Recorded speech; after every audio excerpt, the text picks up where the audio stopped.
ஸ்ரீராமஜெயம் மா கண்மணி பதிவு எண் 809 திண்டுக்கல். தலைப்பு 8.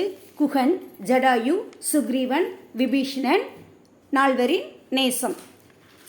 எட்டெழுத்தான ஓம் நமோ நாராயணாய என்பதில் இருந்து ரா என்ற எழுத்தும் நமச்சிவாய என்ற 5 எழுத்தில் இருந்து மா என்ற எழுத்தும் இணைத்து உருவானதே ராமநாமம். ராமனை வணங்கினால் திருமால், ஈசன் இருவரை வணங்கிய புண்ணியமும் கிட்டும். ராமன் புருஷோத்தமன் என்ற புகழை பெற்றவர். அணில் தொடங்கி குகன், ஜடாயு, சுக்ரீவன், விபீஷணன், அகலியை, வருணன் என சகல குலத்தவரையும் அரவணைத்து அருள் செய்தவர் ஸ்ரீராமர். குகனின் நேசம் பற்றி காண்போம்.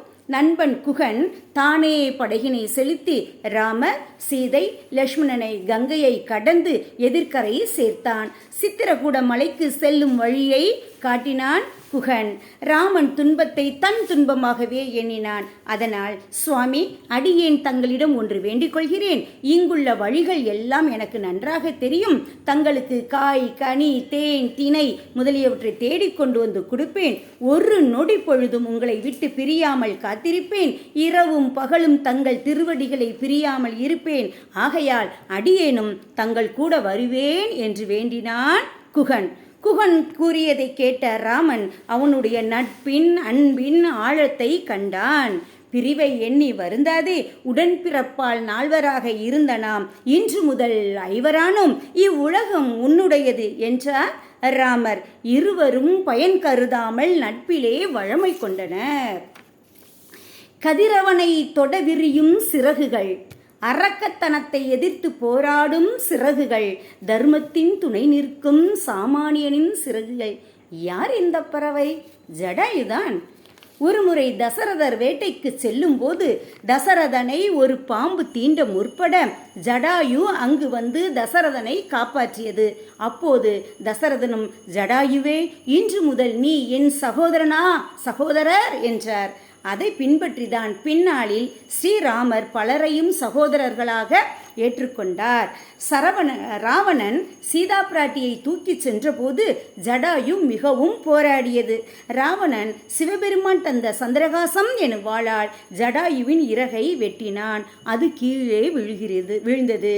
உயிருக்கு போராடிய நிலையில் இருந்த ஜடாயுவை தன் மடியில் வைத்து கொண்டார் ஸ்ரீராமர்.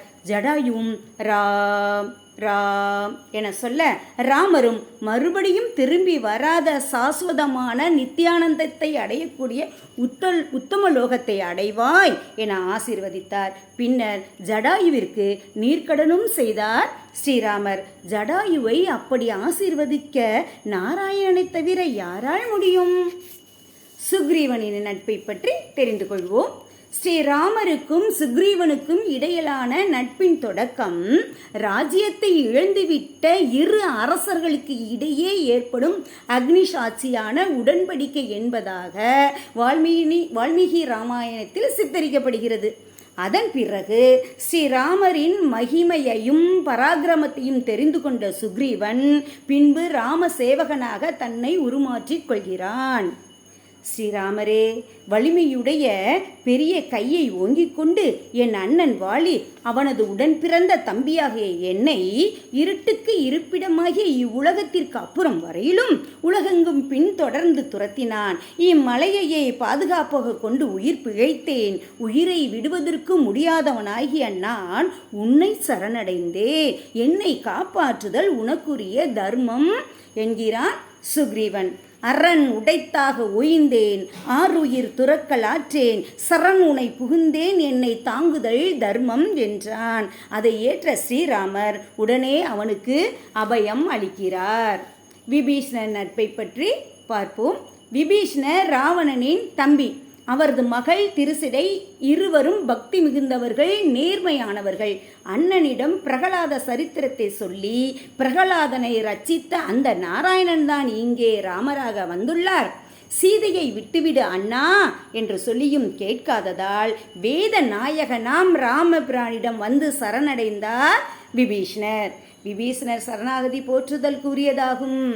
விபீஷ்ணர் ராமபிரானை பிரிய மனமில்லாமல், ஸ்ரீராமச்சந்திர பிரபு, தாங்கள் வணங்கும் ரெங்கநாதர் விக்கிரகத்தை எனக்கு தாருங்கள், நான் அதை வணங்கி உங்களையும் வணங்கி இலங்கையில் உங்கள் ஆசீர்வாதத்துடன் ஆட்சி புரிவேன் என்றார் விபீஷ்ணர். ராமரும் சரி, எடுத்துச் செல்லுங்கள், வழியில் எங்கும் வைத்து விடாதீர்கள் என சொல்லி கொடுத்தார். விபீஷணரும் வான்வழியே திருச்சிக்கு வந்தபோது ஆற்றின் அழகில் மயங்கியவராக விக்கிரகத்தை கீழே வைத்துவிட்டு நீராடினார். பின்னர் வந்து தூக்கினால் அதை எடுக்க முடியவில்லை. சரி, இலங்கையை பார்த்தபடிதானே இருக்கிறார் என்று சமாதானம் செய்து கொண்டு இலங்கை சென்றார் விபீஷ்ணர். விபீஷ்ணர் சரணாகதி செய்தது போல் நாமும் இறைவனை சரணடைவோம். ஸ்ரீராமச்சந்திர மூர்த்தியே, உங்கள் திருவடியே சரணம் சரணம் சரணம். ஜெய் ஸ்ரீராம்.